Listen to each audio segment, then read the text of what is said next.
Well, Randy, both you and I came from non-Christian homes. And talk to us a little bit, and I'll probably share a little bit too on this.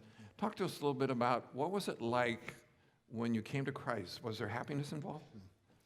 Well, I grew up in this unbelieving home. My dad was a tavern owner.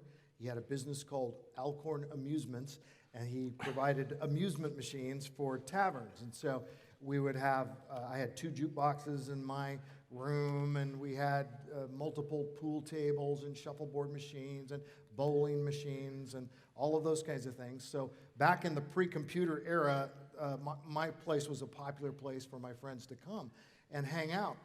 But the interesting thing was, if that was the family business, Alcorn Amusements, it was not a happy family. And I'm not going to go into all the reasons why it wasn't, but it just wasn't. And I would at times at night hear my parents arguing. Both of them had been divorced before. 2 wonderful people, but just who had the struggles of life. And I was afraid they'd get a divorce again, and I didn't know what would happen to me. And you have these questions as a kid when your parents aren't getting along. That all radically changed later, but at that time I was an unhappy kid. I would go out and look through my telescope at night up at the sky, and I remember one night in particular I was looking at the great galaxy of Andromeda, and I felt such a profound emptiness, a disconnect. The universe was so big, and I was so small, and I had no clue what it was about, and I wept. I just cried, and I put away my telescope.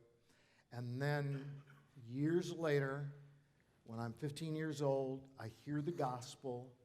I'm reading through Scripture, and one night, alone, or just alone with no other human person there, but God there with me, and I got down on my knees, and as I was reading Scripture in the Gospels, it had the ring of truth. I knew this Jesus was real. I couldn't explain why I knew, but he changed my life. And anybody I think who knew me would probably have said the single biggest change they saw was that I became a truly happy person. My life was flooded with happiness. Now, does it mean I didn't have problems, challenges, trials? Of course not. We all have those. But I'm telling you that the level of my happiness when I had never heard the gospel before I came to Christ was way down here. And the level of my happiness after I came to Christ was way up here.